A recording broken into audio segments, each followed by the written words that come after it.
પ્રવીણ રામે ભાજપ પર આકરા પ્રહારો કરતા કહ્યું, હું જેલથી ડરી નહીં પણ મજબૂત થઈને આવ્યો છું. નમસ્કાર, હું છું મમલ. તો આવો સાંભળીએ પ્રવીણ રામે વધુમાં શું કહ્યું. પણ તમારી વચ્ચે જ્યારે આવ્યો છું ત્યારે તમારા અમુક ઘણા બધા પ્રાણ પ્રશ્નો છે, સિંચાઈના પાણીના પ્રશ્નો છે, વર્ષોથી વાતો ચાલે છે. હવે સિંચાઈનું પાણી તો ઠીક છે, પણ મને સમાચાર મળ્યા કે ચાલી ગામમાં તો પીવાનું પાણી વેચાતું લેવું પડે છે. વાત સાચી? પીવાનું પાણી એ નથી મળતું, પીવાનું પાણી વેચાતું લેવું પડે છે. ગુજરાતમાં દારૂ ગમે ત્યાં મળે પણ પાણી નથી મળતું. આ મારું ગુજરાત લ્યો. ગુજરાતમાં દારૂ ગમે ત્યાં મળે પણ ખાતર સમયસર ન મળે. જેથી ખાતર જોતું હોય તેથી ન મળે.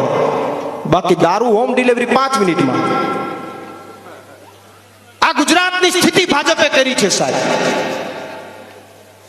ખેડૂતોના ભાવના પ્રશ્નો છે, સહાયના પ્રશ્નો છે, આ બધા પ્રશ્નો આપણી સામે ઊભા છે.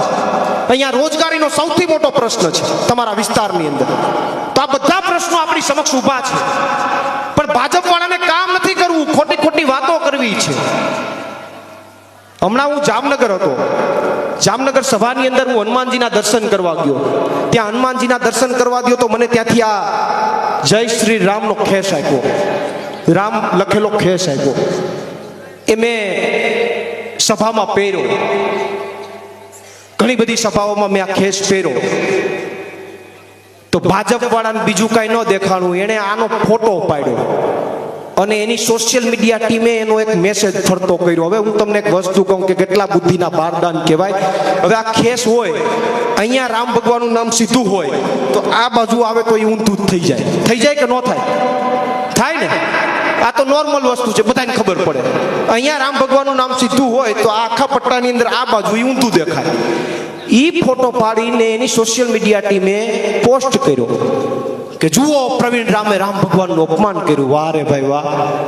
અરે બુદ્ધિના બારદાનો, આ બાજુ રામ ભગવાન સીધા દેખાતા હોય તો પટ્ટામાં આ બાજુ ઊંધા જ દેખાય. હું તો ભાજપ વાળાને કહું કે ખારા માળાને બેહાડો ને સોશિયલ મીડિયામાં.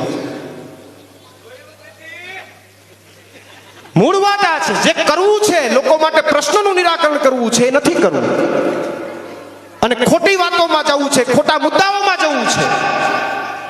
અનેક તમને વાતો કરી કે ખેડૂતોની આવક બમણી થઈ જાય. થઈ તમારી આવક બમણી? ભાજપ વાળાને થઈ ગયો 20 ગણી. બમણી નહીં, એની 20 ગણી થઈ. તમે રહી ગયા. ક્યાં હતા? એની 20 ગણી થઈ ગઈ, તમે રહી ગયા છો. એને ચૂંટણીમાં એવું કીધું કે પશુ સંવર્ધન માટેની યોજના, પશુનો વિકાસ કરશું, કે પશુનો માલધારી સમાજ માટે એમ કે પશુનો વિકાસ કરશું. પશુનો એકેયનો વિકાસ ન થયો. ભાજપના જે કઈ હાંડળા હતા એનો વિકાસ થઈ ગયો, પશુનો વિકાસ ન થયો. તો આ ભાજપના શાસનની અંદર આપણે જોયું છે, ઘણું બધું ભોગવું છે. ત્યારે હું આપને કહેવા આવ્યો છું, એક ખેડૂતના દીકરા તરીકે તમારી વચ્ચે આવ્યો છું કે તમારા માટે જેલ ભોગવી છે, હજી ભોગવવી હોય તો અમારી તૈયારી છે, અમને વાંધો નથી. પણ આશીર્વાદ તમારા મળવા જોઈએ, આશીર્વાદ તાલુકા જિલ્લામાં મળવા જોઈએ સાહેબ. અમને લડવાનો વાંધો નથી, અમે ડરતા નથી. ભાજપ ગમે એટલી યાતના આપે, ગમે એટલી પીડા આપે, અમને વાંધો નથી. હજુ પણ જો મારા ગુજરાતના ખેડૂત માટે ગમે એટલી યાતના આવે ને તો પ્રવીણ રામ હામયું કરવા તૈયાર છે સાહેબ.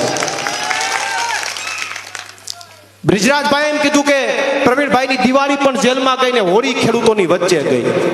હવે દિવાળીમાં તો બહાર હોય તો આપણે શું કરી શકીએ? તો આપણી પાસે કઈ વધવા જ નથી દીધું, લવિંગ્યા ફોડિયત થાય.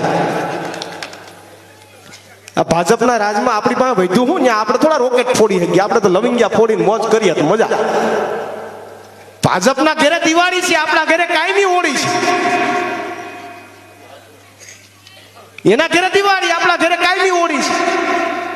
તો હવે ઉલટો મારો એને, એના ઘરે હોળી નાખો ને આપણા ઘરે દિવાળી લાવો, એ કામ કરો કઈ. અને છેલ્લી એક વાત કહીને મારી વાણીને વિરામ આપું કે મારા એક પરમ મિત્રએ એક મીડિયાના ઇન્ટરવ્યુમાં એવું કીધેલું કે આવી ખેડૂત યાત્રાઓ કાઢવાથી ખેડૂતોનું ભલું નથી થતું. આવી ખેડૂત યાત્રા કાઢવાથી ખેડૂતોનું ભલું થતું નથી. એના માટે તો તમને વેબસાઇટમાં આંકડા ખબર હોવા જોઈએ, કેટલું નુકસાન થયું ખબર હોવું જોઈએ, એ બધી માહિતી તમને હોવી જોઈએ.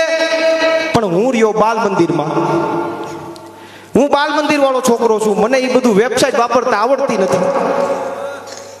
મને લડતા આવડે, ગુજરાતના ખેડૂતો માટે લડતા આવડે. હું ડરું નહીં, હું જેલથી ડરું નહીં, એ મને આવડે. હું 2012 થી મેડિકલ માફિયાઓમાં પડ્યો, એની સામે મને લડતા આવડ્યું. હું ત્યાં ડર્યો નહીં. હું ફિક્સ પગારના કર્મચારીઓ માટે લડ્યો, એને ફાયદો કરાવ્યો, એ મને આવડ્યું. 2016 મારા ગીરની અંદર ઇકો ઝોન માટે ખેડૂતો માટે લાંબી લડાઈ લડ્યો. 14 દિવસ સુધી મારા શરીરમાં અન્નનો દાણો ન લીધો અને સરકારને ઝુકાવી. એ કામ કરતા મને આવડે છે.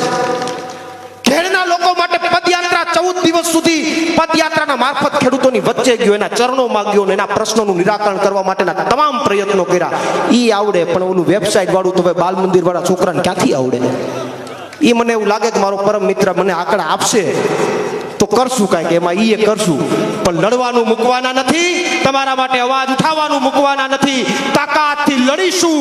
અને જ્યારે તમારી ધરતીમાં આવ્યો છું ત્યારે માં ચામુંડના દર્શન અને આશીર્વાદ કરીને જવાનો છું. અને આવનારા સમયની અંદર હજુ પણ બાથ ભીડવી પડે તમારા માટે, ગાંધી ચિંધ્યા માર્ગે લડાઈ લડવી પડે તો અમારી સંપૂર્ણ તૈયારી છે. આમ આદમી પાર્ટીની સંપૂર્ણ તૈયારી છે. પણ મારે તમને છેલ્લી અપીલ કરીને જવું છે કે સાહેબ, આ વખતે જે ગાંડા બાવળ હોવાઈ ગયા એ કાઢીને આ વખતે મૂળિયામાંથી ઉખેડો અને હવે આપણે આંબો વાવવાનો છે. આમ આદમી પાર્ટીની કલમ વાવવાની છે. એ વિનંતી સાથે મારી વાણીને વિરામ આપું છું. આભાર. બોલો ભારત માતા કી જય. જવાન જય જવાન. આ સમગ્ર મામલે આપ શું વિચારો છો? કોમેન્ટ કરીને અમને જરૂરથી જણાવજો. અત્યાર માટે બસ આટલું જ. ધન્યવાદ.